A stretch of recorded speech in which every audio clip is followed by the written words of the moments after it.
अगर आप एक वैसा पत्थर लीजिए जो एक में सब बंधे हुए हैं और उसको आप जोर से पटक दीजिए, क्या होगा?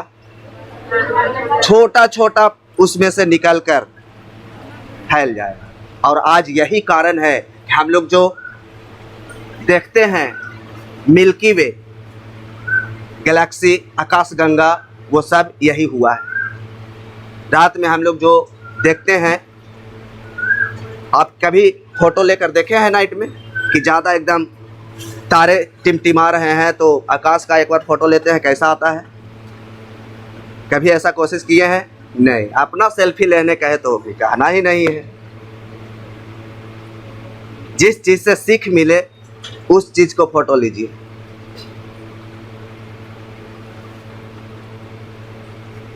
तो जब उसको आप देखिएगा तो आपको मोबाइल में पूरा वाइट जैसा पिक आएगा, वाइट। इसीलिए उसका नाम रखा गया है मिल्की वे।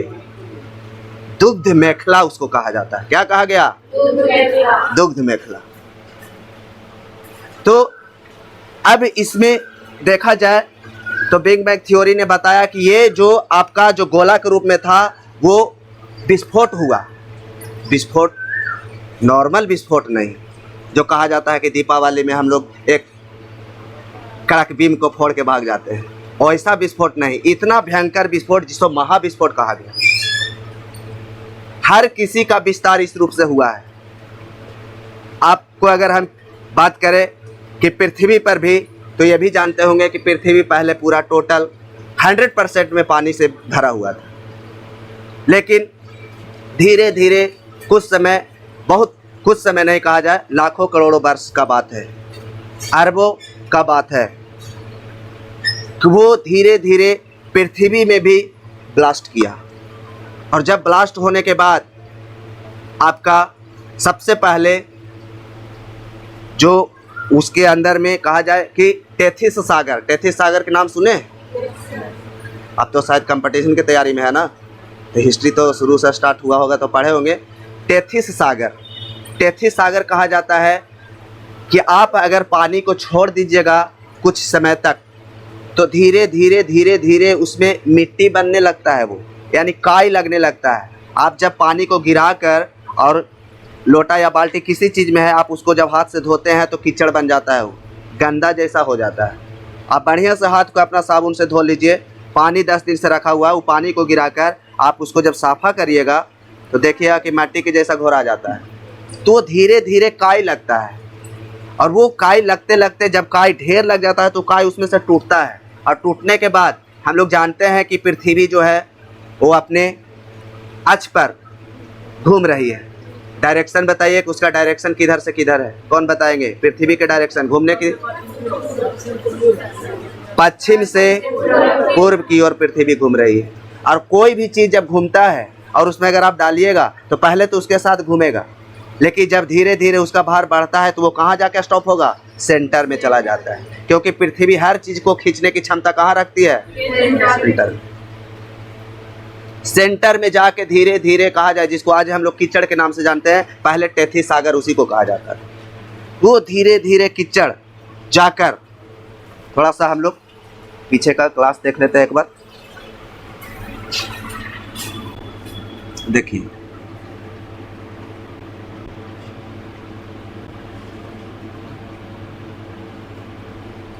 अर्थ का हम लोग बात करें तो अगर हम इसको सेंटर मानते हैं तो जितना भी इसमें यहाँ पे आके भरा और यहाँ पे जितना भी कीचड़ भरा उसका नाम रखा गया टेथिस सागर। तो बताइए कि हर किसी में अपना तो क्षमता होता है ना। आपको कहेगा कि 1 kg उठाइए, दौड़ के उठा लीजिएगा। 2 kg उठाइए, तुरंत उठा लीजिएगा। 5 kg उठाइए, उठा लीजिएगा। आपको कहेगा कि आप 100 kg के एक पत्थर उठाइए, तो फट से उठा लीजिएगा ना? नहीं। तो पृथ्वी का भी अपना क्षमता है। ये उतना ही कीचड़ को एक जगह पे जमा किया जितना इसके पास क्षमता था। उस क्षमता से जैसे ज़्यादा हुआ तो इसमें भी एक ब्लास्ट किया, और जब ब्लास्ट किया तो सबसे पहले आप जानते हैं कि एक बर्फीला पर्वत का निर्माण हुआ जिसे हिमालय के नाम से भी जाना जाता है। और ये सवाल उठता है कि उस समय बर्फ़ का ही पर्वत क्यों बना, आज जो है पत्थर का पर्वत बन रहा है? और उस समय भी आपका ज्वालामुखी विस्फोट हुआ, अब भी हो रहा है कहीं कहीं, लेकिन बर्फ़ नहीं बन के पत्थर का निर्माण हो रहा है। कारण समझते हैं क्या हो सकता है? नहीं, क्योंकि जब का बात है जब जनसंख्या नहीं था, जीव जंतु पानी में थे, क्योंकि जितने भी जीव जंतु पनपते हैं पानी में। अब पानी को छोड़ दीजिए, कुछ दिन तक अपने आप कीड़ा लग जाता है, पीने लायक नहीं रहता है। लेकिन बस एक ही है भारत का ऐसा नदी जिसको कितनों साल तक रख लीजिए कभी कीड़ा नहीं लगता है, वो कौन है? गंगा। इसलिए गंगा को अब भारत का पवित्र नदी घोषित किया गया। गंगा से पहले किसको घोषित किया गया था? बताइए कि गंगा से पहले भी भारत का कोई पवित्र नदी था? सरस्वती, बिल्कुल सही। सरस्वती नदी को पहले पवित्र नदी मानता था, लेकिन जब रिसर्च किया गया तो देखा गया कि इस पानी में कुछ दिन के बाद कीड़े पनप जाते हैं, लेकिन गंगा नदी में पानी में कीड़े नहीं पनपते। अब वो भी रिसर्च किया वैज्ञानिक, क्या ऐसा क्यों? तो देखा गया कि आपका गंगा नदी जो निकलते हैं उत्तराखंड से, ये पूरा आर्ट्स का बात है, लेकिन फिर भी थोड़ा सा हम बेसिक बताएंगे तभी समझ में आएगा आपका क्लियर। सब एक दूसरे से रिलेटेड है। उत्तराखंड के संतोपत हिमानी है ना, संतोपत हिमानी से बहुत सा नदी निकले हैं, लेकिन उसमें से 2 नदी का निर्माण गंगा बना दिया। एक है भागीरथी और एक है अलकनंदा। ये दोनों नदी मिलकर गंगा नदी का निर्माण हुआ है। और ये आप लोग के पता है कि जिस पर्वत से निकलता है वहाँ बहुत सा ऐसा पेड़ पौधे हैं जो दवा का काम करते हैं, जड़ी बूटी का काम करता है। उसमें भी वैज्ञानिक ने जब सर्च मारा तो पता चला कि इस पानी में कीड़े नहीं होने का कारण है कि एक बैक्टीरिया पनपता है, और वो बैक्टीरिया जो पानी को गंदा करने वाला बैक्टीरिया पनपता है, उसको मारकर लास्ट में खुद मर जाते हैं। उस बैक्टीरिया का नाम कोई बता सकता है कि गंगा नदी के पानी में कौन सा ऐसा बैक्टीरिया है? ये वही बता सकता है जो बढ़िया से कंपटीशन का तैयारी कर रहे हो। क्या बोल रहे हैं? फिर से बोलिए बढ़िया से। उस जो नाम है बैक्टीरिया, उसका नाम है बैक्टीरियोफेज। बैक्टीरियोफेज एक ऐसा उसमें पनपता है जो पावर है कि अदर सब को मारकर खुद मर जाएगा। इसलिए उस पानी में किसी प्रकार का कोई बैक्टीरिया नहीं बचता है, तो पानी क्या रहेगा? स्वच्छ रहेगा। और ये आप किसी भी लोटा बर्तन किसी में भी बंद करके रखिए, ये प्रक्रिया हमेशा चालू रहता है। इसलिए गंगा नदी को भारत का पवित्र नदी घोषित किया गया और सरस्वती नदी को हटा दिया। तो ये तो आपका हिमालय पर्वत की हम बात किए, तो हिमालय का ही पार्ट है। हिमालय का कुछ भाग उत्तराखंड में भी है, ठीक है, तो ये हिमालय से ही कहा जाता है। इसके बाद अगर हम इसको हटा दें, हाँ, एक कुछ सवाल और किए थे आपसे कि ये बर्फ का पर्वत उस समय क्यों बना था? क्योंकि जनसंख्या न के बराबर था, सिर्फ पानी में कीड़े मकोड़े थे।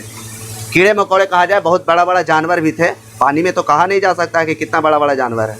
डिस्कवरी पे देखते होंगे कि अजीब अजीब प्रकार के दिखाता है, सामने से देखने का भी मन करता होगा। कभी सामने जयबो नहीं करिएगा उस सब के। तो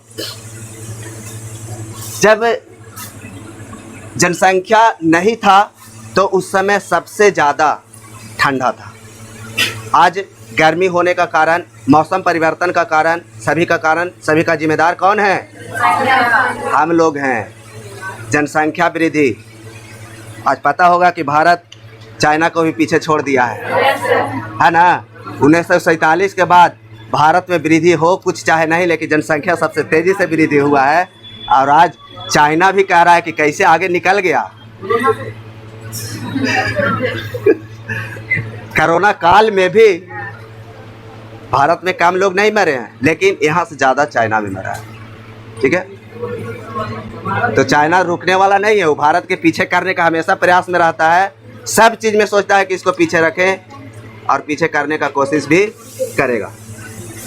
तो अब देखिए आगे थोड़ा सा कहानी समझिए, फिर हम आपको ब्रह्मांड के पास ले जाएंगे। थोड़ा सा पृथ्वी का बात है और पृथ्वी भी ब्रह्मांड से रिलेटेड है, ठीक है। उसके बाद अगर यहाँ पे देखा जाए तो कुछ ऐसा था जो कीचड़ के रूप में जमा हुआ था, वो चारों ओर फैल गया। फैलने के बाद ये आपका सबसे पहले हम ऐसा बना रहे हैं, लेकिन ऐसा है नहीं। ये नहीं कि ऐसा क्या कर रहे हैं,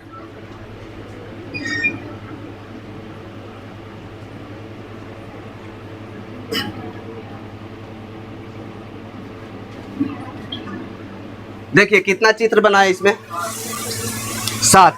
आप लोग समझ गए होंगे कि हम चित्र किसका बनाए हैं। किसका चित्र है? महादेश। और इसी में हम लोग कहीं ना कहीं बैठे हुए हैं, है ना। तो एशिया इसमें कौन हो सकता है?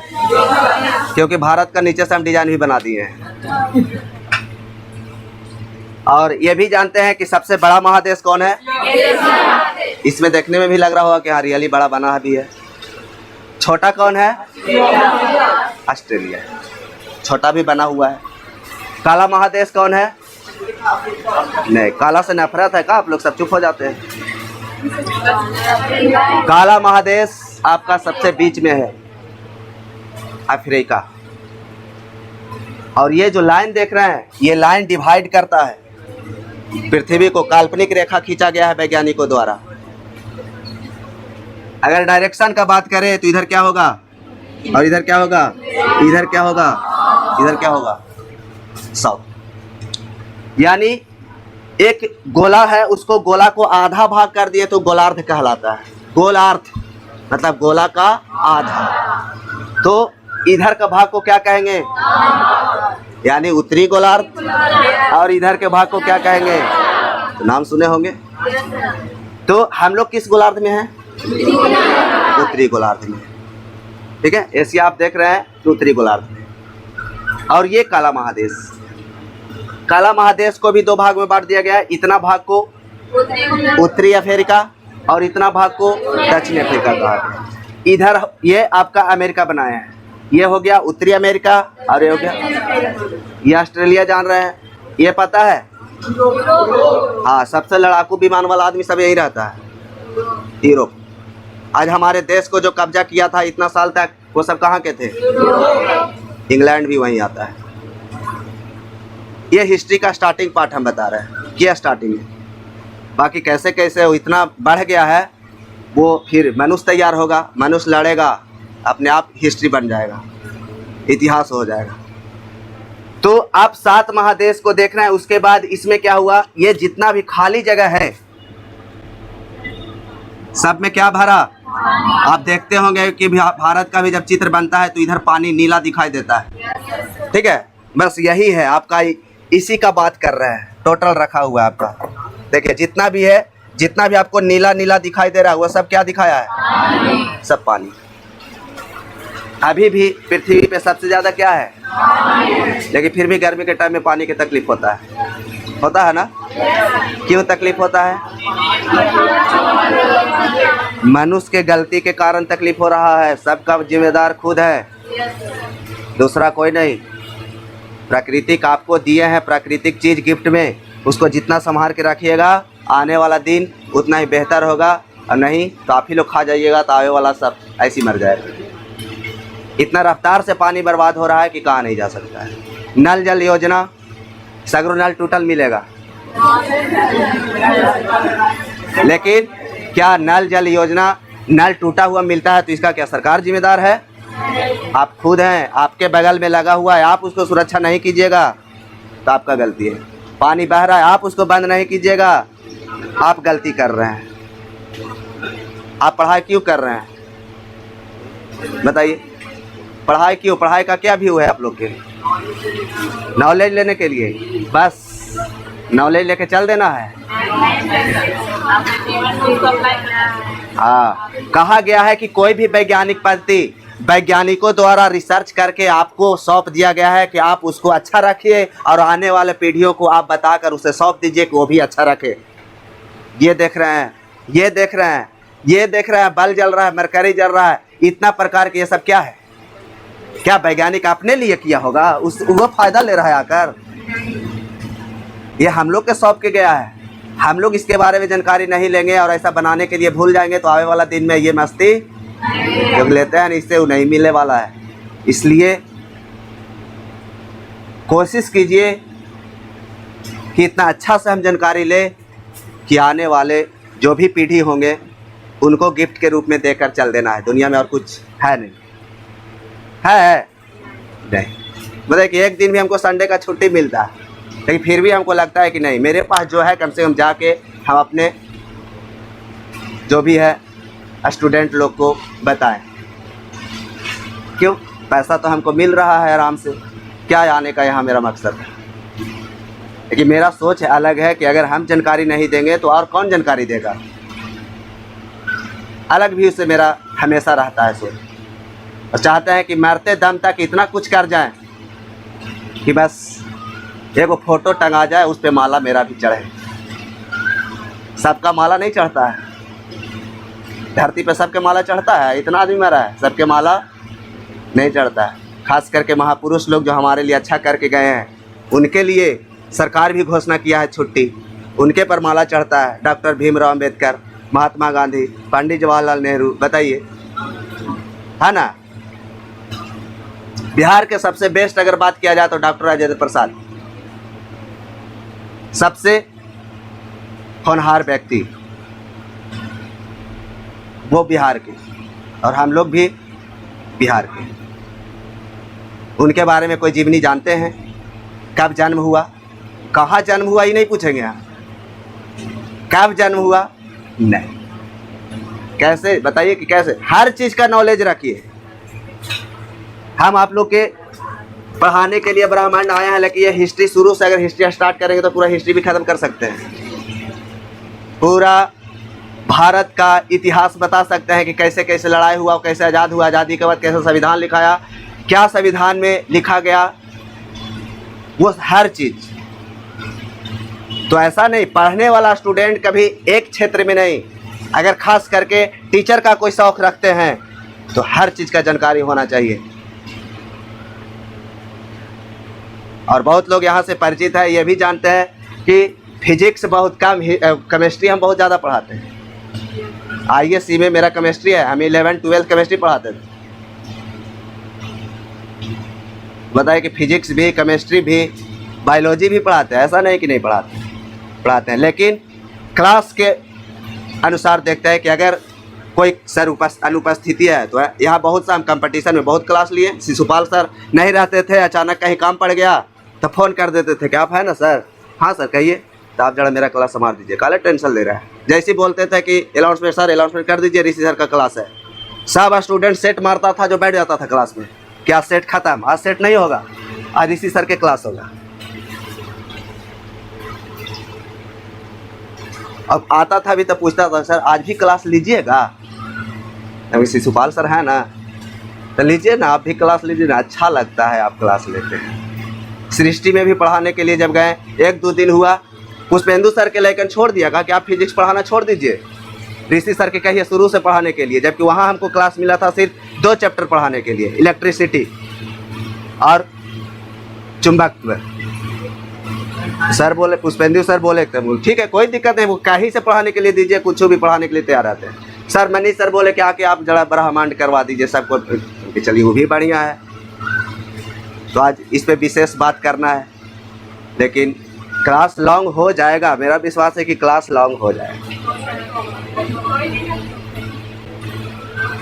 अगर कोई बैग उग में खाने के लिए लाए हैं तो नुका के नहीं रखेगा, हमको भी ज़रूरत पर काम देगा, ठीक है।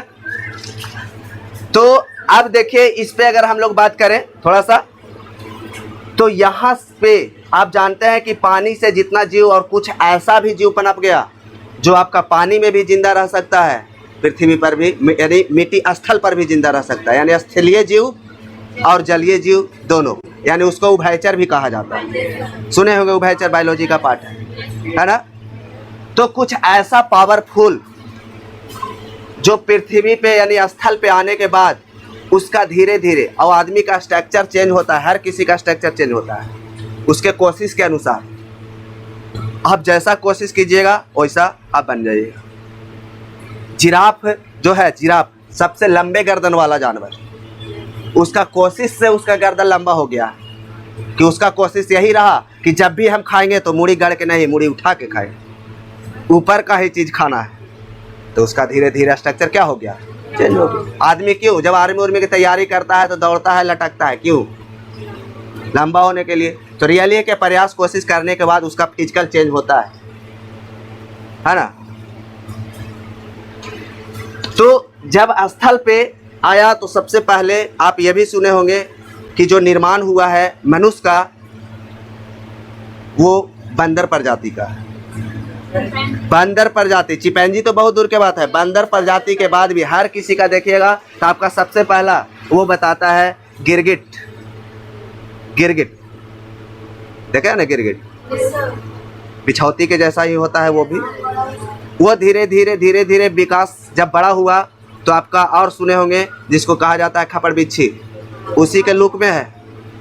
उससे भी बड़ा होगा तो जैसे रोड पर पार होता है जिसको गोह कहा जाता है, गोह वगैरह देहाती भाषा में कुछ ऐसा बोलता है। वही धीरे धीरे प्रयास करते करते आपका बंदर, और बंदर से अनेक प्रकार के प्रजाति बने जिसको कहा जाता है चिंपैंजी, और चिंपैंजी से कहा जाता है गोरिल्ला, और गोरिल्ला से कहा जाता है वनमानुष, और वनमानुष से कहा जाता है आज खड़ा है मनुष्य। स्ट्रक्चर अलग हो गया धीरे धीरे। 100 साल के बाद हर किसी में कहा जाके परिवर्तन होता है, हर चीज़ में बदलता है। 100 साल 200 साल बस होता है तो बदलते जाता है। चेहरा में भी धीरे धीरे देखिए कितना परिवर्तन हो गया। पहले का आदमी को देखिएगा, कम से कम कहा जाए कि आदि मानव काल के, तो हमको ना लगता है कि कोई यहाँ पे बैठा रहेगा अगर प्रवेश कर गया तो। ऐसा चेहरा वाला आदमी कि सब भाग जाएगा। लेकिन आप सुने होंगे कि जब उसके पास बुद्धि दिमाग हो गया, सोचने समझने की क्षमता हो गया, तो ऐसे व्यक्ति का वैज्ञानिक पद्धति में नाम दिया गया हेमोसेपियंस। यानी कहा जाता है मनुष्य का वैज्ञानिक नाम हेमोसेपियंस है। हेमोसेपियंस उसी को कहा गया जिसके पास सोच समझ का बात आ गया। और उसके बाद जितने भी आप देखें हैं जानवर, आज तो जानवर है उसके शरीर पर भी बाल खत्म होते जा रहे हैं। देखिए पहले का जानवर, पहाड़ी जानवर अभी भी देखे होंगे तो उसके शरीर पर इतना बाल होता है कि उसका बाल से शरीर नहीं दिखाई देता, झका हुआ रहता है। तो सब किसका कारण है? ठंडा के कारण है। ठंडा से बचने के लिए प्राकृतिक देन है कि हर किसी के शरीर पर बहुत बड़ा बड़ा बाल था। आदमी के भी कभी कभी ऐसा देखे होंगे कि एकदम बंदर के जैसा पूरा शरीर में बाल, कोई कोई ऐसा होते हैं। लेकिन जैसे जैसे आपका मौसम परिवर्तन, बड़ी प्रकार के सब ब्रह्मांड का कहानी है, उसके बाद इतना बदल गया कि कहना नहीं है। उसके बाद मनुष्य के पास जब बुद्धि दिमाग हुआ तो अपने शरीर को फिर ढकना चालू किया, जबकि पहले कोई शरीर ढक कर इधर उधर घूमता नहीं था। उसको कहा जाता था आदि मानव। जानवर जिंदा जानवरों को मारकर खाता था। उसके बाद आपका आग का आविष्कार हुआ। जानवर जब आग से जलकर मर गया, पक गया, तो उसको जब खाया तो कहा कि उससे भी ज़्यादा स्वादिष्ट तो पका हुआ है, तो पका के खाना चालू किया। जब आदमी और दिन बीता तो मसाला का जब पता चला कि मसाला है, इसको ज़रा बना के देखो तो आज भून भान के खाता कहती तो और मज़ेदार है। तो इस प्रकार से देखिए कि कैसे कैसे धीरे धीरे सृष्टि का परिवर्तन होता जा रहा है। और आज इतना परिवर्तन हो गया है कि वैज्ञानिकों ने अपना दिमाग लगा के हर चीज़ का रिसर्च करके अपने सुविधा के लिए नया नया मशीन बना रहा है। और मशीन उसे कहते हैं जो, देखिए मशीन भी आप लोग के लीवर पढ़ना फिजिक्स में, उत्तोलक जिसको कहते हैं। अभी हुआ है चैप्टर फिजिक्स में उत्तोलक? नहीं। वो एक तरह से मशीन का बात है। तो मशीन किसको कहेंगे? दुनिया का कोई भी वस्तु जो कम से कम समय में मनुष्य का काम अधिक से अधिक करके रख दे, मशीन है। आपका चपाड़, कुदाल जिसको कहते हैं, वो भी मशीन है। हम हाथ से कोड़ेंगे नहीं, चपाड़ ला के कोई फटाफट कोड़ दिया, वो भी आपका मशीन का काम है। ये भी मशीन है। जल्दी से कोई चीज़ लिखना है, वो पहले था कि आप बोलिए उसके बाद लिखिए, फिर बोलिए फिर लिखिए। देखिए कितना बदल रहा है, कितना परिवर्तन हो गया। ये सब मशीन है, टोटल मशीन का बात है।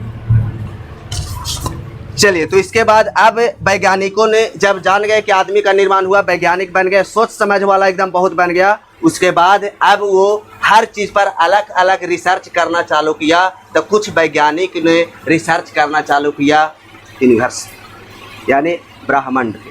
किस पे? ब्रह्मांड। और ब्रह्मांड पे जब रिसर्च किया हर कोई, तो सबसे बेस्ट थ्योरी कौन आया?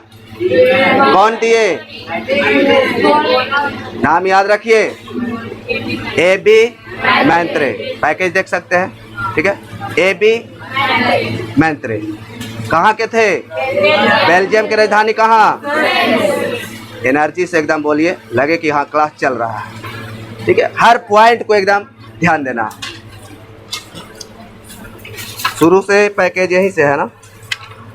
हाँ, यहाँ से है ब्रह्मांड। और एक पेज पलट दीजिएगा, ठीक है, एक पेज पलट दीजिए। देखिए क्या ब्रह्मांड का डिफिनेशन आपका ऐसे डिफिनेशन पूछता नहीं है आपका पॉलिटेक्निक ये सब में, पैरामेडिकल में डिफिनेशन है, ज़्यादा ऑब्जेक्टिव से क्योंचा रहेगा तो ऑब्जेक्टिव समझना, लेकिन आपका ऑब्जेक्टिव बनाता है कौन? थ्योरी। तो इसमें लिखा हुआ है पृथ्वी को घेरने वाली, यानी पृथ्वी आप हम लोग जिस पे रह रहे हैं उस पे आज वैज्ञानिक ने यही दिमाग लगा कि हम लोग जिस पे रह रहे हैं उसको घेरने वाला। तो घेरने वाला कौन है जी? वही सब है, आकाशीय पिंड। तो उसके सम्मिलित रूप के क्या कहेंगे? ब्रह्मांड कहेंगे। तो क्या लिखा है? पृथ्वी को घेरने वाली अपार आकाश, उसमें उपस्थित सभी खगोलीय पिंड। अब आप लोग समझ गए होंगे कि खगोलीय पिंड किसको कहा गया है। जितने भी आकाश में पिंड हैं वो सब खगोलीय पिंड कहलाते हैं, ठीक है। जैसे मंदाकिनी, तारे, ग्रह, उपग्रह एवं संपूर्ण ऊर्जा के सम्मिलित रूप को। कोई दिक्कत? अब कहता है कि ब्रह्मांड की उत्पत्ति कैसे हुई? महाविस्फोटक, हिंदी में याद रखना महाविस्फोटक, और नहीं तो फिर बिग बैंग थ्योरी, इंग्लिश में आप कह सकते हैं कि इसी से हुआ है। कहता है कि बृहद विस्फोट का सिद्धांत बेल्जियम के खगोल शास्त्री ए.बी. जॉर्ज लेमैत्रे, कहीं कहीं लेमैत्रे भी लिखता है, लेमैत्रे भी लिखता है, अलग ढंग से लिखा हुआ रहता है, याद रखना लेमैत्रे है, ठीक है। ब्रह्मांड के अध्ययन को कॉस्मोलॉजी या ब्रह्मांड विज्ञान, खगोल विज्ञान भी कहते हैं। ब्रह्मांड में असंख्य मंदाकिनी, देखिए अब नया बात आ गया, एक मंदाकिनी। मंदाकिनी कहा जाता है कि जब वो टूटता है, कोई चीज़ टूटता है तो देखते हैं कि कोई बड़ा कोई छोटा ऐसे बढ़ जाता है। तो उस प्रकार से जो पिंड था अलग अलग बट गया, तो उसको मंदाकिनी कहा गया। उसमें असंख्य तारे भी हैं, यानी छोटा छोटा उसमें बहुत सा पिंड है जिसको तारा भी कहा जाता है। तो कहा जाता है कि आप या तो मंदाकिनी को आकाशगंगा के भी नाम से जान सकते हैं, यानी तारों के समूह को आकाशगंगा या मंदाकिनी कहेंगे, ठीक है। कहता है कि ब्रह्मांड में तारे, आकाशगंगाओं, ग्रह, उपग्रह, उल्कापिंड आदि को शामिल किया गया है। तो ब्रह्मांड में ये सब चीज़ शामिल है, सही है। ब्रह्मांड का ना तो कोई केंद्र है और ना कोई किनारा है। उसका आज तक कोई वैज्ञानिक केंद्र नहीं बता सका है कि इसका केंद्र क्या है। क्यों? क्योंकि वो कहीं से भी फैलता चला जा रहा है, इसलिए उसका कोई केंद्र नहीं, ठीक है। और ना कोई किनारा को कहाँ जाके अंतिम होगा, ऐसा। एक सापेक्षता का सिद्धांत कौन दिया था? आइंस्टीन। याद रखे, ये भी पूछता है कि सापेक्षता का सिद्धांत किसने दिए थे? हाँ, अल्बर्ट आइंस्टाइन ने सापेक्षता के विशेष सिद्धांत के अनुसार समस्त स्थान समय गुरुत्व के कारण बताए कि अंतहीन चक्कर के रूप में आबद्ध है। जितना भी पिंड है वो सब गुरुत्व बल के कारण क्या कर रहे हैं? चक्कर लगा रहे हैं, घूम रहे हैं और अपने कक्षा में है। लेकिन कुछ कुछ ऐसा भी है जो अपने कक्षा को छोड़कर दूसरे कक्षा में प्रवेश कर जाते हैं, तो उसको ग्रह में शामिल नहीं किया गया है। जैसे सोचे होंगे कि सबसे बौना ग्रह, सबसे छोटा ग्रह कौन? यम, ठीक है। सबसे छोटा ग्रह है प्लूटो, लेकिन इसीलिए उसको हटा दिया गया। वो अगर रहता तो कितने ग्रह पहले था? 9, लेकिन आज ग्रह की संख्या कितना है? 8, क्योंकि प्लूटो को नेगलेक्ट कर दिया गया कि ये ग्रह नहीं है। ग्रह का डिफिनेशन यही है, वो अपने कक्ष में अस्थायी रूप से घूम रहा है। लेकिन प्लूटो ऐसा था, कभी इसका घर में घुस जाता था, कभी इसका घर में, यानी इसका कक्षा में, इसका कक्षा में, इसलिए उसको हटा दिया गया। यानी ग्रहों की संख्या पूछेगा कि कुल कितने हैं?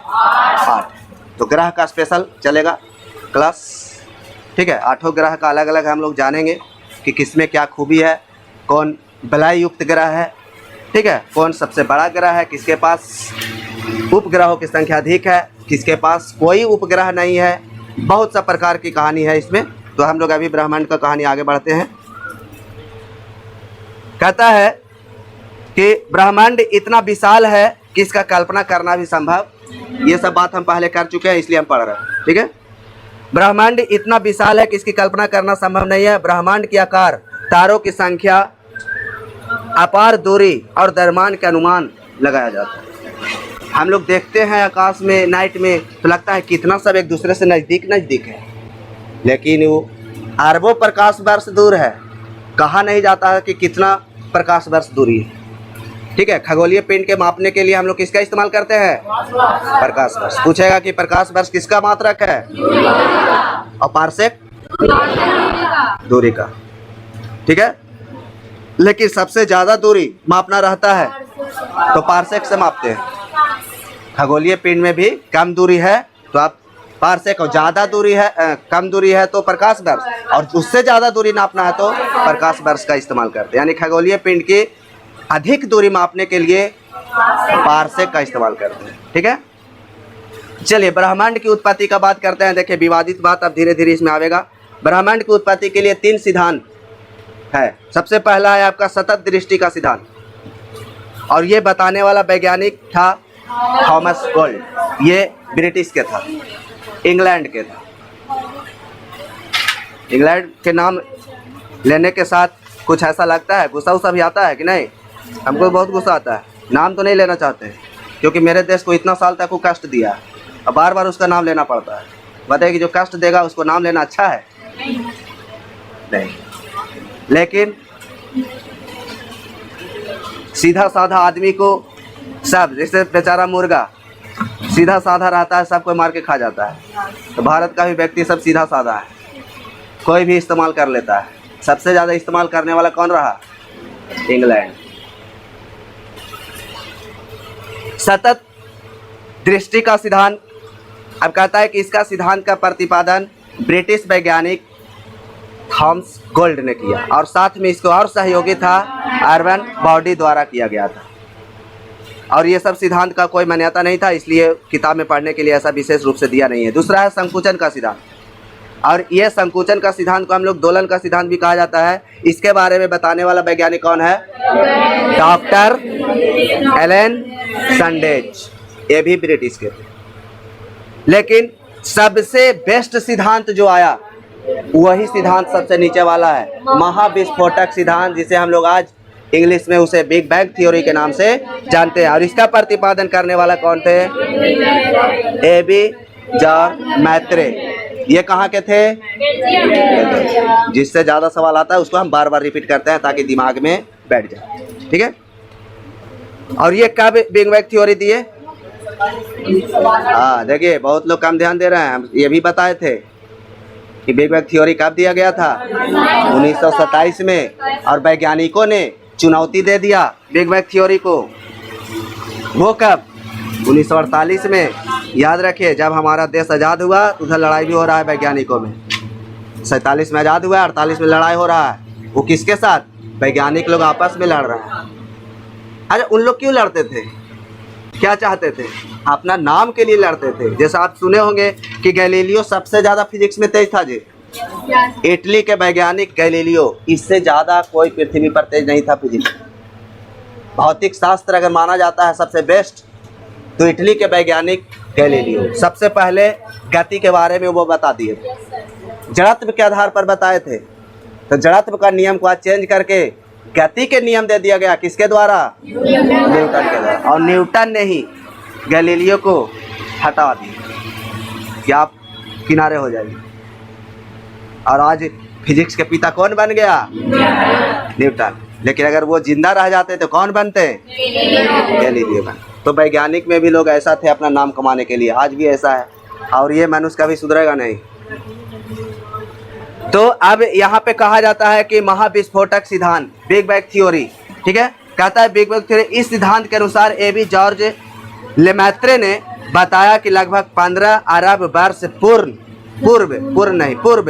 संपूर्ण ब्रह्मांडीय या खगोलीय पदार्थ अत्यंत सघन पिंड, सघन पिंड मतलब जुटा हुआ पिंड, एक दूसरे से क्या है? बंधा हुआ पिंड, सघन पिंड, जिसमें विस्फोट के कारण ब्रह्मांडीय पदार्थ चारों ओर फैल गए और विभिन्न गैलेक्सी के रूप में हम देख रहे हैं।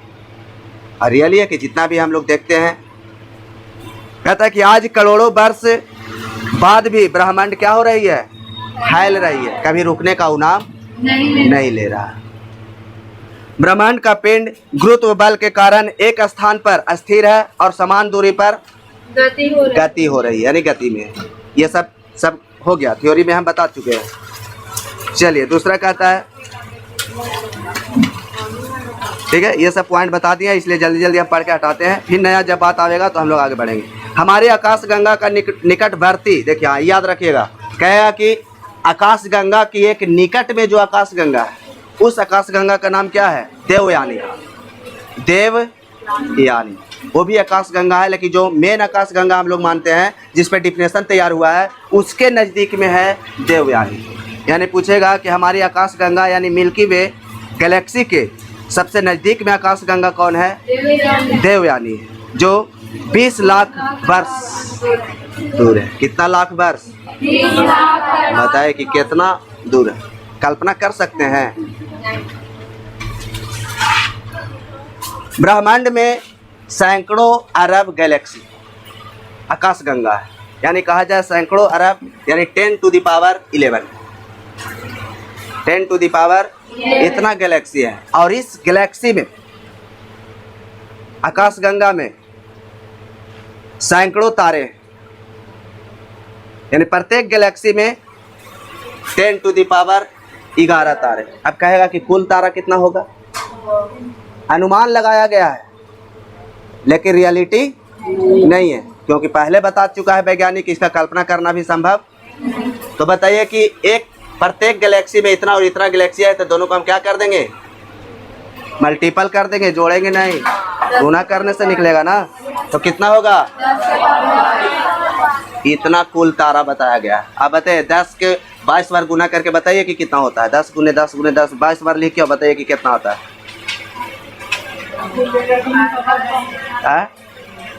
हाँ, कैलकुलेशन संभव, ठीक है, थोड़ा ध्यान लगाइएगा। ये नहीं कि कह देगा कि लीजिए एक मुट्ठी बालू गिन के बताओ, तो बैठ जाना है गिनने के लिए, तुरंत जवाब दे देना कि हम गिन दिए हैं, पढ़े वाला स्टूडेंट है।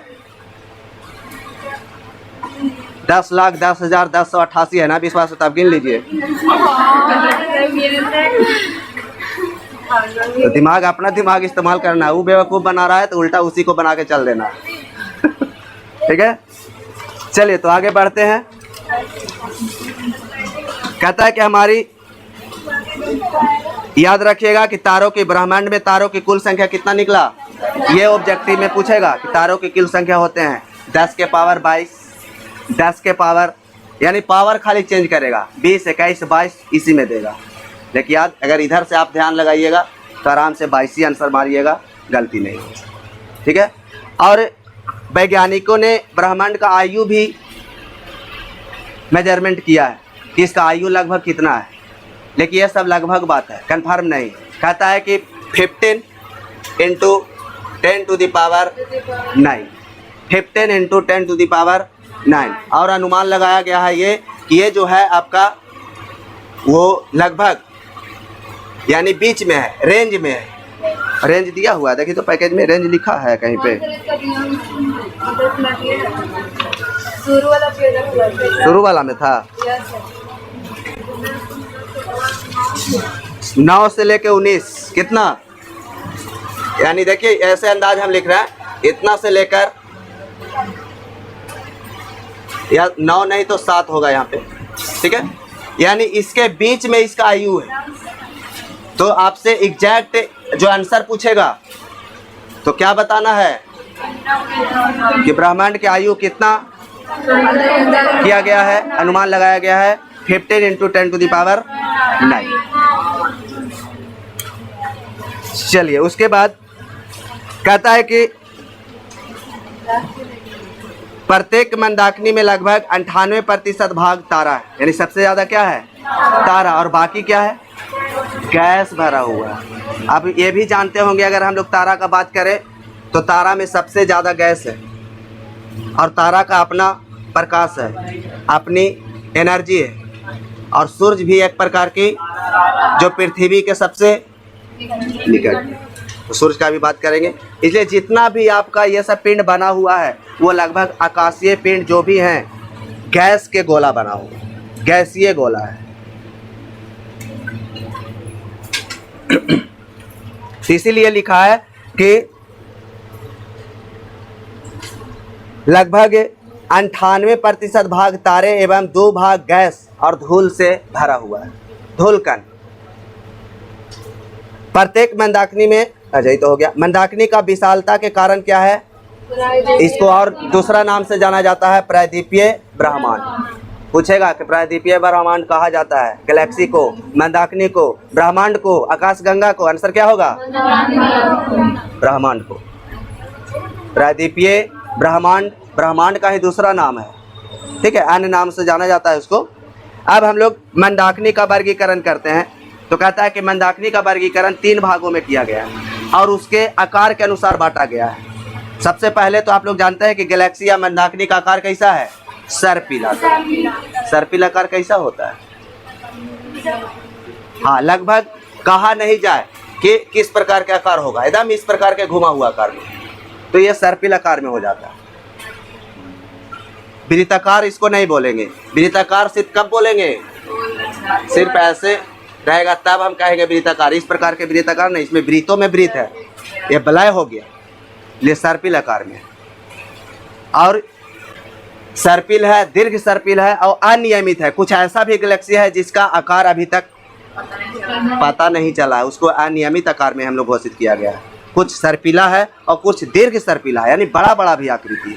इसलिए आकार के अनुसार पूछेगा कि गैलेक्सी या मंदाकिनी को कितने वर्गों में बांटा गया है, 3 वर्गों में। सबसे पहला सर्पिल, दूसरा, तीसरा अनियमित। क्लियर, देखिए लिखा, आगे लिखा भी होगा, सर्पिल, दीर्घवृत्तीय और अनियमित। अब तक ज्ञात मंदाकिनी की आकृति लगभग 80% क्या माना गया, इसलिए पूछेगा आपका एग्जाम में देगा कि गैलेक्सी या मंदाकिनी की आकृति होती है सर्पिल, दीर्घवृत्तीय, ऐसे करके देगा, अनियमित या इनमें से कोई नहीं। तो आंसर आपका होगा सर्पिल, क्योंकि 80% है, सबसे ज्यादा तो मान्यता उसी को मिला होगा। ठीक है, अब तारामंडल का बात करते हैं।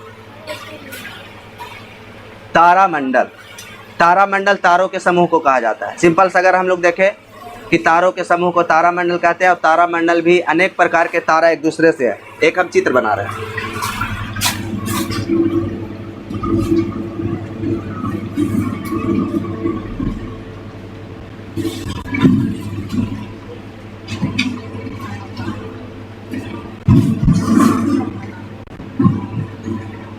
आगे चित्र बना हुआ है इसका, ठीक है।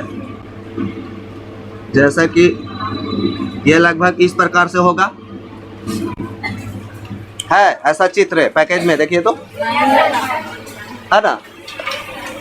ये एक तारामंडल है, यानी तारा अगर किसी आकृति में सज जाता है एक समूह में और कोई आकृति बनाता है तो उसी को हम लोग तारामंडल कहते हैं। यानी सिंपल में अगर डिफिनेशन देखा जाए तो तारों के समूह को तारामंडल कहते हैं, लेकिन वह समूह ऐसा होना चाहिए कि कोई आकृति का निर्माण करने वाला होना चाहिए, तभी तारामंडल कहलाएगा। और तारामंडल में अलग अलग प्रकार के नाम दिया गया है। तो ये जो तारामंडल है आपका, वो क्या है, कौन सा तारामंडल, सप्तर्षि।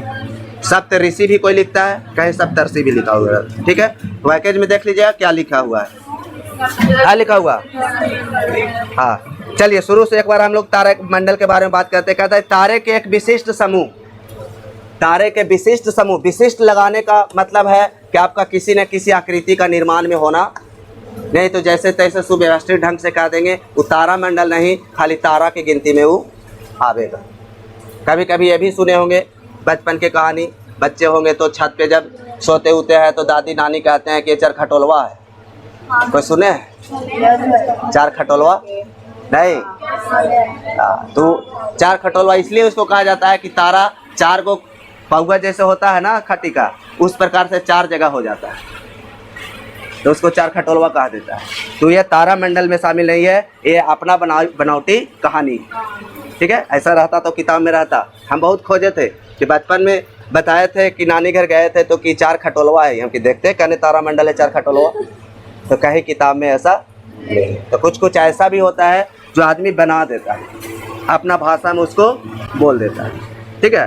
बचपन का कहानी अगर एक और देखा जाए तो एक बच्चा अपने पापा के साथ पार्टी में गया, तो बच्चा तो सवाल करने वाला होता है, जवाब देने वाला नहीं, सवाल करने वाला खाली होता है। आपसे इतना सवाल पूछेगा कि मन करेगा कि 2-4 लपड़ जड़ दे।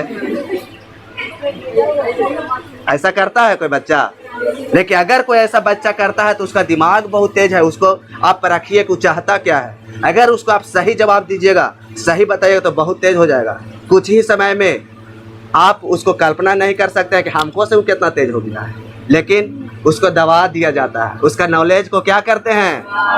दबा देते हैं, डांट देते हैं, मार देते हैं, बेचारा चुप होता है। उसका सवाल दिल में उठता है लेकिन वो निकाल नहीं पाता। लेकिन ऐसा बच्चा के साथ कभी नहीं करना चाहिए। वो पूछ रहा है तो आपको आता है तो जवाब दीजिए, नहीं आता है तो बोलिए कि हमको इसका जवाब पता। थोड़ा सा बेवकूफ़ बनावेगा कि आप इतना बड़े हो गए हैं, मेरा सवाल के जवाब नहीं दे पाते हैं। तो एक शादी में गया तो पापा के साथ था, तो पापा से पूछ दिया कि पापा ये जनरेटर है, ये क्या है? तो बोले ये जनरेटर है बेटा। तो बोले इससे क्या होता है? तो करंट उत्पन्न होता है। कैसे करंट उत्पन्न होता है? आप बताइए कि वैज्ञानिक का बात है और उसका पापा बेचारे पढ़े लिखे नहीं है, उतना तो जानते हैं कि ये जनरेटर है, इससे बिजली उत्पन्न होता है। तो कह रहा कैसे बिजली उत्पन्न होता है? तो लास्ट में उसका पापा नहीं जानते थे, बता दे कि उसके अंदर में 2 पत्थर है जो रगड़ा रहा है। वो भी मान लिया कि सही है। जब बड़ा हुआ, वो जब पढ़ा तो आपका विद्युत चुंबकीय क्षेत्र चैप्टर पढ़ना है, ठीक है। उसी में ये इसके बारे में पढ़ना है, जनरेटर और डीजल जनरेटर मोटर सब पढ़ना है। तो जब बड़ा होकर जब वो पढ़ा तो बताया गया कि ये विद्युत चुंबकीय प्रेरण के सिद्धांत पर आधारित है। डायनेमो, जिसको हम लोग छोटा पार्ट को डायनेमो और बड़ा पार्ट को जनरेटर कहते हैं। जैसे आज देखते हैं कि टेबल पर रखा हुआ है तो कंप्यूटर, बैग में लेके चल रहा है तो लैपटॉप, पैकेट में लेके चल रहा है तो मोबाइल, उसी प्रकार से उसका भी नाम है। जब बड़ा हुआ तो पढ़ा तो पापा से मिला, नौकरी वोकरी सब हो गया। बेचारा एक दिन आया कि नहीं, पापा को जो दिल दिमाग में बात था वो बात को दूर करते हैं, कहीं किसी और की नहीं सब बात बता दे, अच्छा नहीं है। तो फिर बताया कि आप बचपन में हमको बताए थे पापा, याद है? वो कहाँ से याद रखेंगे, उनको तो अपना जवाब देकर निकल जाना काम था, वो निकल गए थे। बोले हमको नहीं याद है। तो आप याद कीजिए कि जब हम 5 साल के थे, आपके साथ गए थे एक पार्टी में, तो आपसे पूछे थे, तब बताए थे कि ये जनरेटर है, जनरेटर से विद्युत उत्पन्न होता है। और ये विद्युत कैसे उत्पन्न होता है? तो बताए थे कि इसमें 2 पत्थर है जो रगड़ा रहा है। तब याद है कि हाँ सही बात है, लेकिन आप गलत बता दिए थे, ये सही आंसर नहीं है। सही आंसर हम बताते हैं, बहुत अच्छा से डिफाइन करके बताए। और ये भी लास्ट में बोला कि किसी के नहीं जानते हैं तो ये कह दीजिए कि हमको नहीं पता है, लेकिन आप गलत बता के नहीं निकल जाइए। तो आप लोग के साथ भी एक यही है कि बच्चा को कभी जानते हैं तो बताइए, और नहीं जानते हैं तो डांटिए और मारिए और पीटिए वाला काम नहीं कीजिए, नहीं तो उसका नॉलेज क्या हो जाएगा? चप जाएगा, दब जाता है, वो आगे फिर विकास नहीं कर पाएगा बढ़िया से। आज क्लास में हम पूछते हैं तो आप लोग बोलने में संकोच करते हैं, नहीं बढ़िया से बोलते हैं। बार बार जबकि हम कई बार सवाल पूछे कि कोई बताइए तो 1-2 बताए। यही कारण है कि आपको बचपन से दबाया गया है, आपको बोलने के लिए फ्रंटली नहीं मौका मिला। लेकिन जो शुरू से बोलते रहता है वो हर चीज़ का जवाब गलत हो चाहे सही हो, फट से जवाब दे देता है। ठीक है, चलिए आगे बढ़ते हैं। तो ये समझ गए कि तारों के समूह को ही हम लोग तारामंडल कहा गया, और तारामंडल को अलग अलग नाम दिया गया। तो उसमें हाँ बांटिए ना, क्या दिक्कत है? पैकेज तो बांट ही देना धीरे धीरे। आप लोग को फुल वाला किसको नहीं मिला? चलिए पैकेज ले लीजिए, 1-2 मिनट का ब्रेक है। हम लोग ट्रेनिंग करते हैं तो 15 मिनट के ब्रेक मिलता है 2 घंटा पर।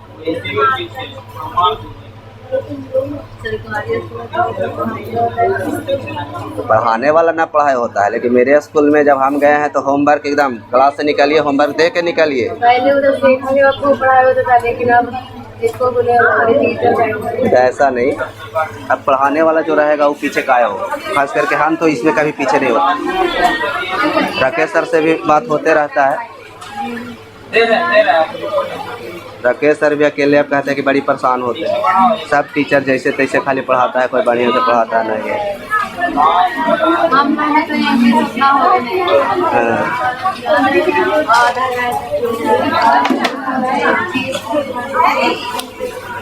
और पढ़ाइए आपसे और लाभ है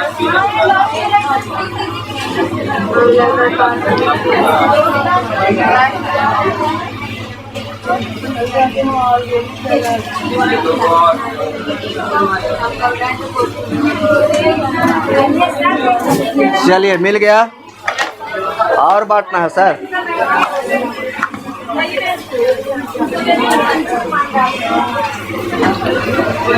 चलिए अभी ज़्यादा टाइम नहीं हुआ है, 8:30 हुआ है।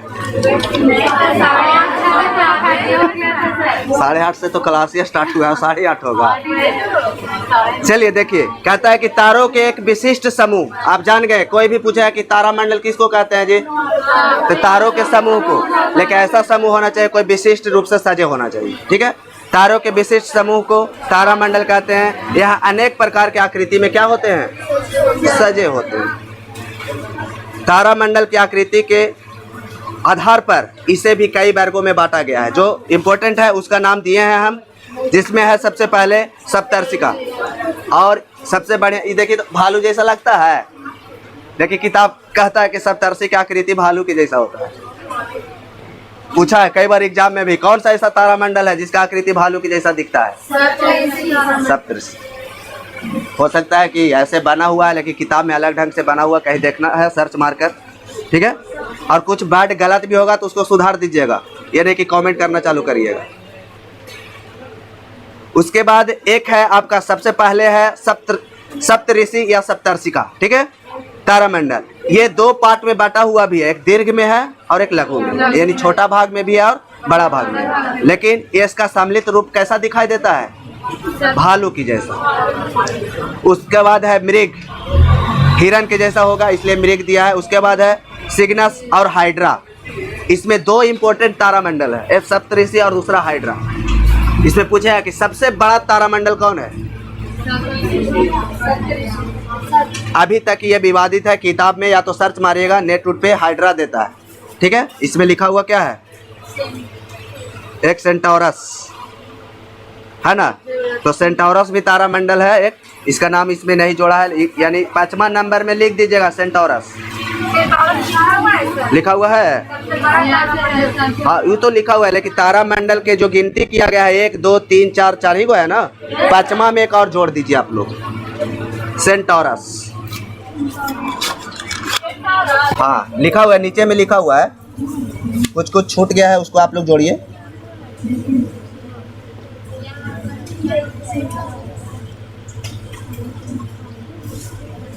देखिए इस पे विवादित बात इसलिए है, चलिए पैकेज में क्लियर किया हुआ है। सेंटोरस को कहा जाता है क्योंकि सेंटोरस तारामंडल में जब तारा को गिना गया तो कुल तारा 94 पता चला, और हाइड्रा में जब गिना गया तो कितना है 60। बताइए कि किस में ज्यादा तारामंडल है, तारा है, तो बड़ा कौन होना चाहिए, लेकिन अगर मोबाइल है तो नेट पे सर्च मार के इसको क्लियर कीजिए तो क्या देता है किसी के पास मोबाइल। चलिए मोबाइल तो गिनती नहीं होगा इतना के पास मोबाइल है, कोई एगो सर्च मारिए, खाली लिखे कि सबसे बड़ा तारामंडल कौन है।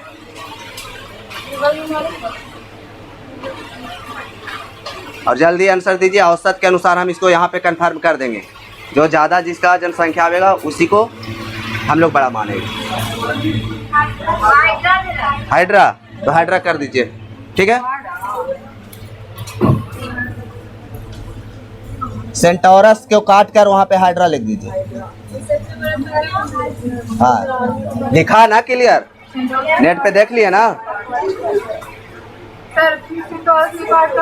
हाँ नीचे काट के उसको नीचे हाइड्रा कर दीजिए ना। अब कहता है कि हाइड्रा में कम से कम 68 तारे हैं, ये भी अब कंफ्यूजन का बात है, एगो में 94 तो बड़ा वो होना चाहिए, और इसमें कह रहा है 68, लेकिन किताब के अनुसार ऐसा दिया है। हो सकता है किताब में प्रिंट किया हो, लेकिन गूगल बाबा तो सही बताते हैं, विश्वास तो उसी पर सबको है ना। अब आगे हम लोग बढ़ते हैं, कहता है कि सप्तर्षि जो है दीर्घ और लघु में 7 सबसे अधिक चमक वाली तारे हैं। सप्तर्षि ऐसा जो है इसमें 7 गो तारे हैं, 1 2 3 4 5 6, सातों का नाम भी दिया हुआ अगर चित्र बना हुआ है तो। उसमें सबसे ज्यादा पूछने वाला आपका क्वेश्चन कौन सा तारा का, कौन सा तारा है बताइए नाम। सप्तर्षि तो ये तारा मंडल है, ये तारा का नाम हम पूछ रहे हैं आप लोग से।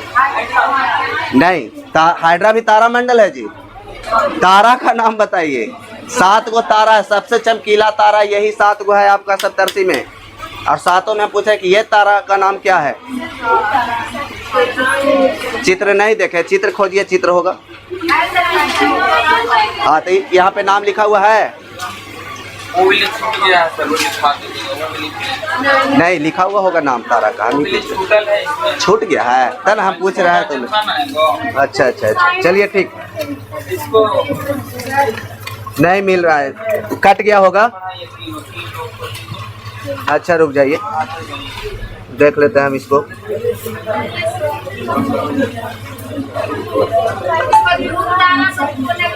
हाँ ध्रुव, उत्तरी ध्रुव तारा, उसको उत्तरी ध्रुव तारा इसे बोला गया होगा। चित्र मारिए ना, मोबाइल पे भी सर्च मारिए, दिखा देगा।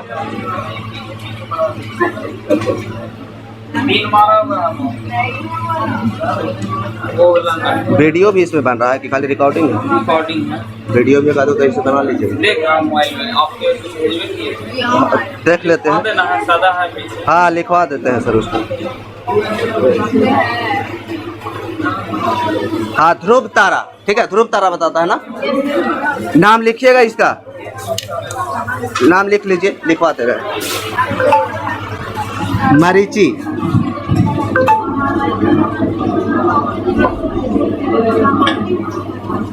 वशिष्ठ,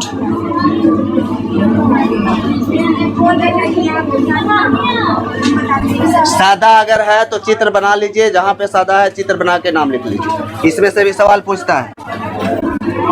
अंगीरा,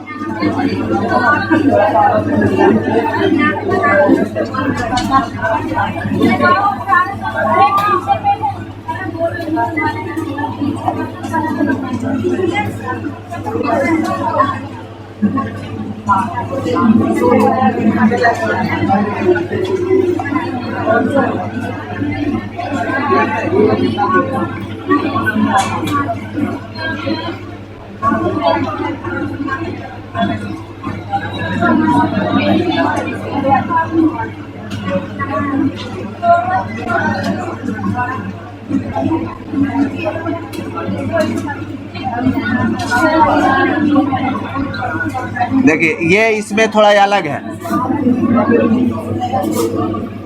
रिची 3 को होना चाहिए ना, एक और बढ़ाना चाहिए, यानी 8 को इसमें दिया हुआ है ना।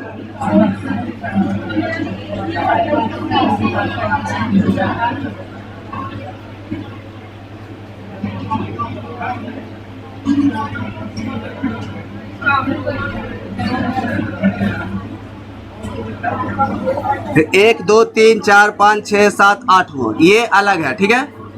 इतना दूर ही आपका सप्तऋषि का डिजाइनर है, और उसमें एक अलग जोड़ा गया है जिसको पूछा जाता है।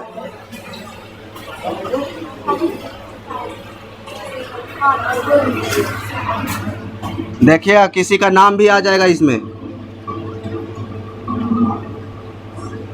है ना। वशिष्ठ, मरीचि, ये सब नाम रहता है ना। है किसी का मरीचि नाम यहाँ पे?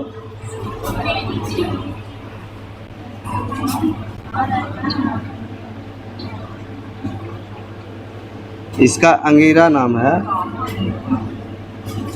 अंगीरा, और ये है अत्रि।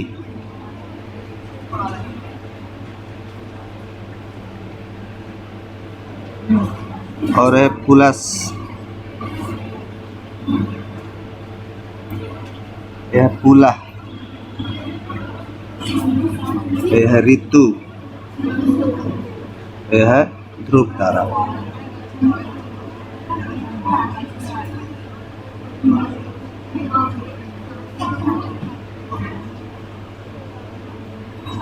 देखिए इसको लिख लीजिएगा।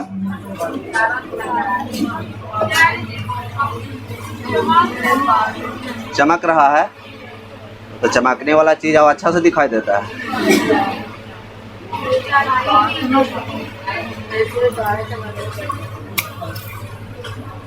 अगल बगल से जो लिख रहा है उसमें से लिखिए अगर चमक रहा है तो।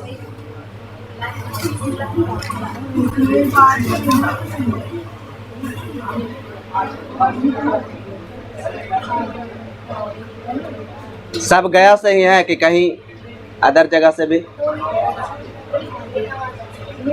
कोई? वजीरगंज, धर्मा, नवादा। पिछले बार में तो बहुत लोग नवादा वारसलीगंज से था। ये देखिए हम एक बार पढ़ रहे हैं, ये है, सुन के लिख लीजिएगा नाम, ठीक है? मरीचि, वशिष्ठ, अंगिरा, अत्रि। अत्रि, आतारी नहीं, अत्रि। वो एगो अत्रि हो जाएगा, उधर वाला अत्रि। हाँ, और यहाँ पे है पुलस्य, पुला धसाया, पुलस्य। और यह है पुलह, पुलह, पुलह। ऋतु, और यह ध्रुव तारा।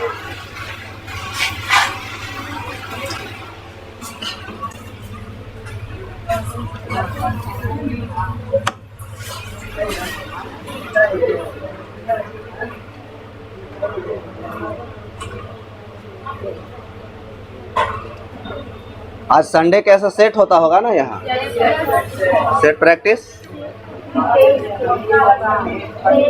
सेट प्रैक्टिस हर संडे को, और सॉल्यूशन जरूरी करवा के आप लोग जाइए। ये नहीं कि सेट मारे और भाग जाए, कोई फायदा नहीं होगा। सॉल्यूशन जरूरी है। बहुत लोग ऐसा होगा कि दे दीजिए ना सर, सेट घरे मार लेंगे, तो ये गलती नहीं कीजिए। टाइम दीजिए, और पैसा दे रहे हैं तो अपना हक लड़ के सर से ले लीजिए। तुम्हारा तो यही घर है ना, जनकपुर?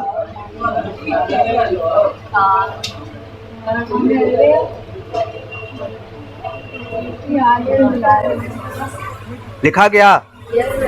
चलिए आप देखिए, सबसे इम्पोर्टेंट बात कि तारा मंडल की कुल संख्या जरूर याद रखिएगा। तारा मंडलों की कुल संख्या 89। कितना है? 89। अब कभी कभी किताब पढ़िएगा तो 88 भी देता है, और यही सब चीज़ हमेशा है कि स्टूडेंट लोग गलत करके भी आता है, ठीक है? लेकिन पैकेज वाला याद करिएगा, पैकेज बहुत छाट के लिखा हुआ रहता है, कई किताब पढ़ने के बाद पैकेज लिखाता है। और अगर किसी चीज़ में डाउट लगे तो फिर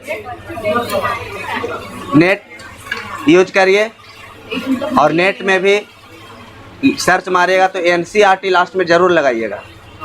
NCERT के अनुसार हो जाएगा, तो सरकार भी उसका मान्यता देता है, ठीक है ना? तो तारा मंडल की कुल संख्या 89। सबसे बड़ा तारामंडल हाइड्रा। कौन है? हाइड्रा। और हाइड्रा में कम से कम कितने तारे हैं? 68 तारे। कहता है कि हाँ, अब देखिए, सप्तऋषि है जो, ये सब तारामंडल हमेशा दिखाई नहीं देता है,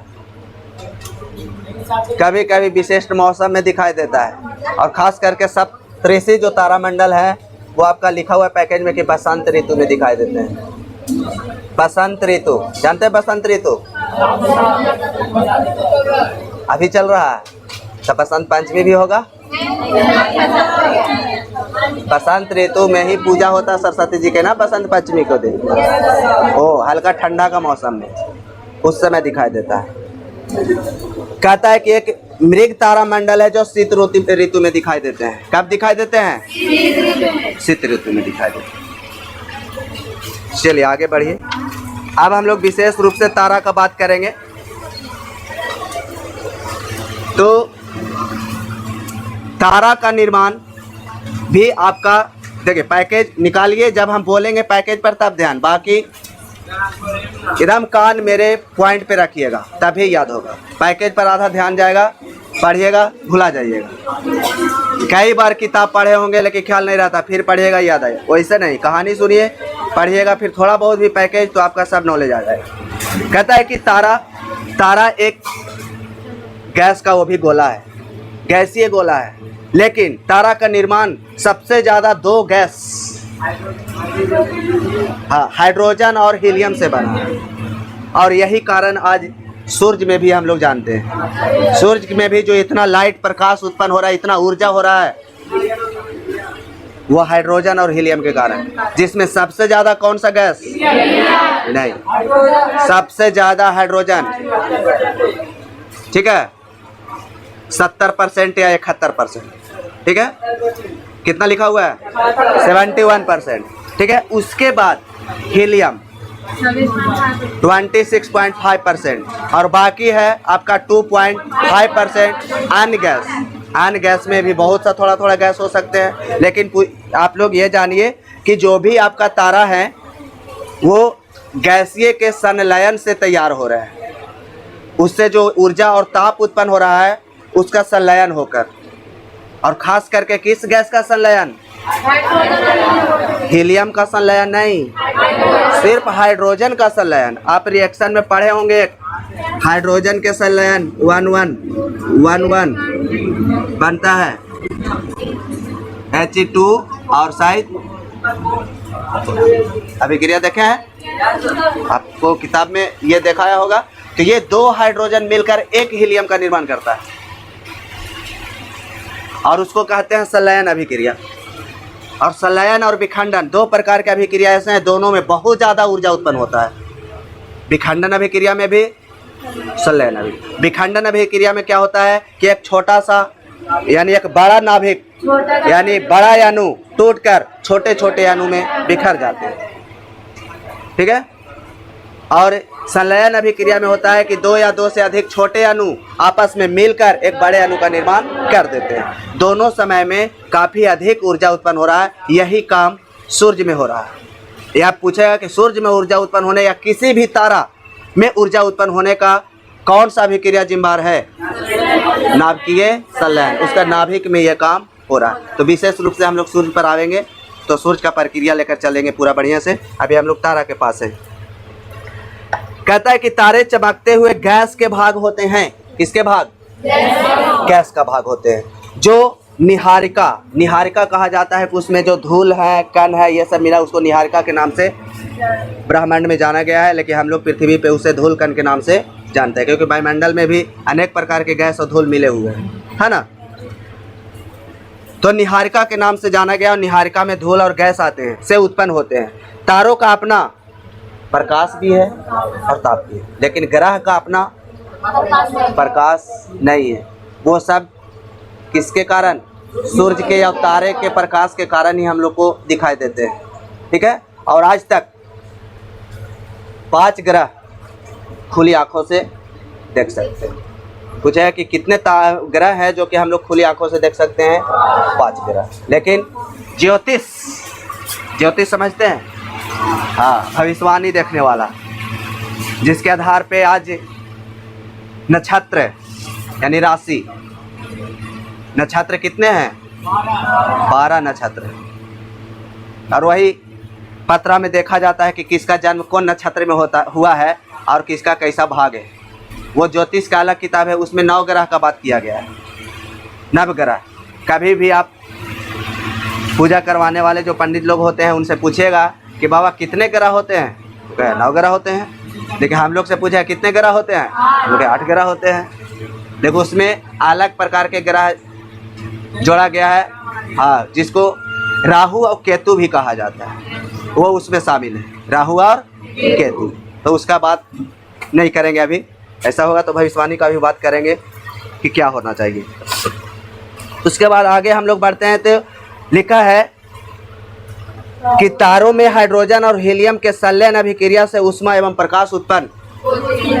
बिल्कुल सही।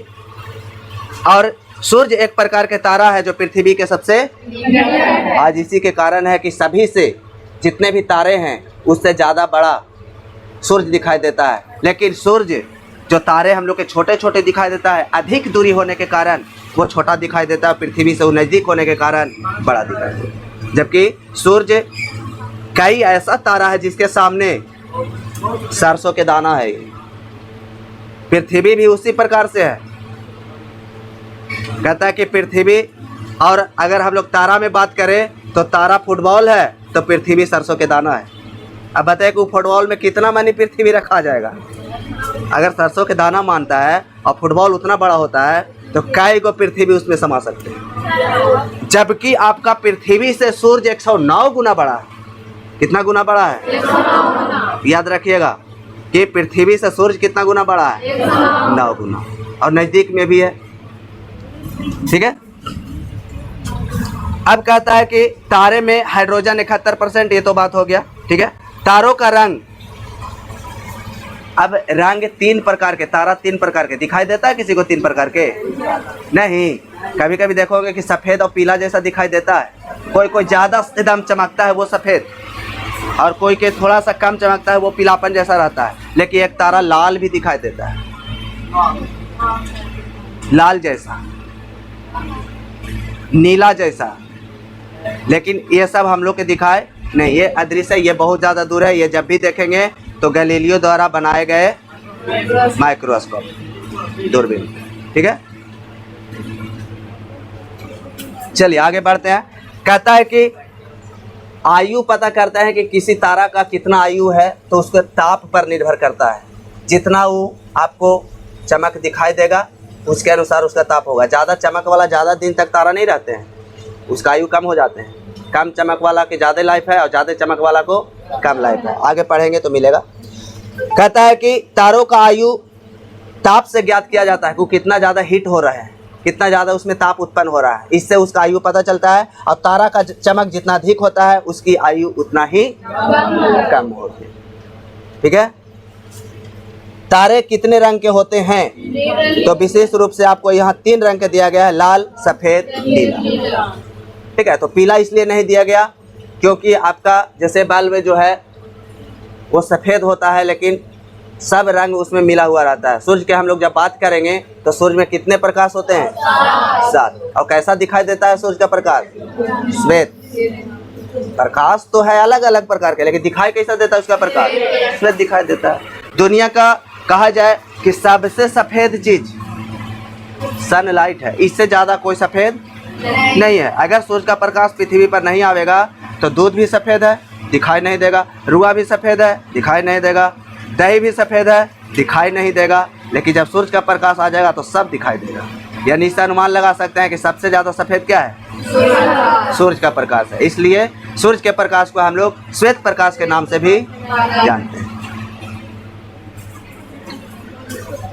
चलिए आप देखिए, बात करते हैं कि तारे का रंग। पूछेगा कि तारे कितने रंग के होते हैं, तो 3 ही याद रखिएगा, लाल, सफ़ेद और नीला। तारे का रंग पृष्ठ ताप द्वारा निर्धारित किया जाता है। उसका पृष्ठ ताप द्वारा निर्धारित किया जाता है कि यह किस रंग का होगा। पृष्ठ मतलब सतह, सरफेस एरिया का बात करेंगे। पृष्ठीय सतह क्षेत्रमिति में पढ़े होंगे। ठीक है। बेलन के वक्र पृष्ठ ऐसा आता है ना। संपूर्ण पृष्ठ तो सतह का बात होता है। निम्न पृष्ठ ताप वाले तारे, जिसका पृष्ठ ताप निम्न होता है, कम ताप होता है, वो कैसा दिखाई देगा? लाल। और उच्च पृष्ठ ताप वाले, तो जो ज्यादा चमक रहा है वो कैसा दिखाई देगा? सफेद। और वे तारे जिनका पृष्ठ ताप अत्यधिक उच्च होता है, बहुत ज्यादा, वो अपना कलर चेंज कर लेता है, सफेद से नीला बन जाते हैं, वो नीला हो जाते हैं। सूर्य के बाद दूसरा पृथ्वी के निकट कौन है? तारा। VVI करिए ये पॉइंट को, बहुत बार पूछ चुका है एग्जाम में। सूर्य तो है ही, सूर्य का तो गिनती नहीं आता है। पृथ्वी से निकट ग्रह पूछेगा, तारा पूछेगा तो सूर्य है, लेकिन सूर्य नहीं, दूसरा पूछता है ज़्यादा कि आपका कि पृथ्वी से दूसरा ऐसा कौन तारा है जो नज़दीक गिनती में आता है? Proxima Centauri.